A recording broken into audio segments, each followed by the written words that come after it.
প্রিয় ওসমান হাদি, তোমাকে আমরা বিদায় দিতে আসি নাই এখানে। তুমি আমাদের বুকের ভেতরে আছো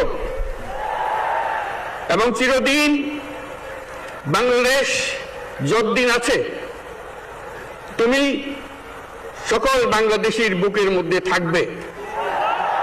এটা কেউ সরাতে পারবে না।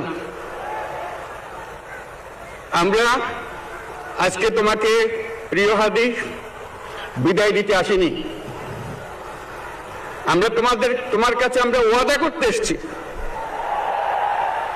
তুমি যা বলে গেছো সেটা যেন আমরা পূরণ করতে পারি, সেই ওয়াদা করার জন্য আমরা একত্র হয়েছি। সেই ওয়াদা শুধু আমরা নয়, পুরুষানুক্রমে বাংলাদেশের সব মানুষ পূরণ করবে। সেই ওয়াদা করার জন্যই আমরা তোমার কাছে আজকে এসেছি, সবাই মিলে যে যেখানে আছি।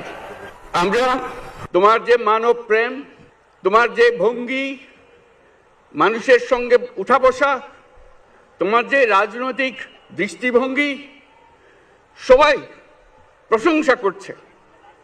সেটা আমরা মনে প্রাণে গ্রহণ করছি, যে এটা যেন আমাদের মনে সব সময় জাগ্রত থাকে, আমরা সেটা অনুসরণ করতে পারি। তুমি আমাদেরকে এমন এক মন্ত্র কানে দিয়ে গেছো, সেই মন্ত্র বাংলাদেশের কেউ কোনোদিন ভুলতে পারবে না এবং এই মন্ত্র চিরদিন আমাদের কানে বাজতে থাকবে।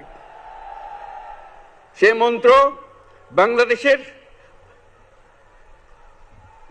বড় মন্ত্র হয়ে আমাদের জাতির সঙ্গে সংযুক্ত থাকবে। তোমার মন্ত্র ছিল চলো বলবীর চির উন্নত মমশির। এই উন্নত মমশিরের যে মন্ত্র তুমি দিয়ে গেছো, সেটা বাংলাদেশি সন্তানের জন্মলগ্ন থেকে যতদিন সে বেঁচে থাকবে নিজের কাছে বলবে চল বলবীর চির উন্নত মমশির, আমাদের শির কখনো নত হবে না। সেই মন্ত্র তুমি আমাদেরকে দিয়ে গেছো, আমাদের সব কাজে সেটা আমরা প্রমাণ করব। আমরা দুনিয়ার সামনে মাথা উঁচু করে চলবো, কারো কাছে মাথা নত করব না। সেই মন্ত্র তুমি আমাদেরকে দিয়ে গেছো, আমরা সেটা পূরণ করে যাব। প্রিয় হাদি, তুমি নির্বাচনে অংশগ্রহণ করতে চেয়েছিলে এবং সেই নির্বাচনে অংশগ্রহণ করতে গিয়ে নির্বাচন কিভাবে করতে হয় তারও একটা প্রক্রিয়া জানিয়ে গেছে আমাদেরকে। সেই প্রক্রিয়া যেন আমরা সবাই মিলে গ্রহণ করি, যে কিভাবে প্রচারণা কার্য চালাতে হয়, কিভাবে মানুষের কাছে যেতে হয়, কিভাবে মানুষকে কষ্ট না দিয়ে তার বক্তব্য প্রকাশ করতে হয়, কিভাবে বিনীতভাবে মানুষের কাছে আসতে হয়, সবকিছু তুমি শিক্ষা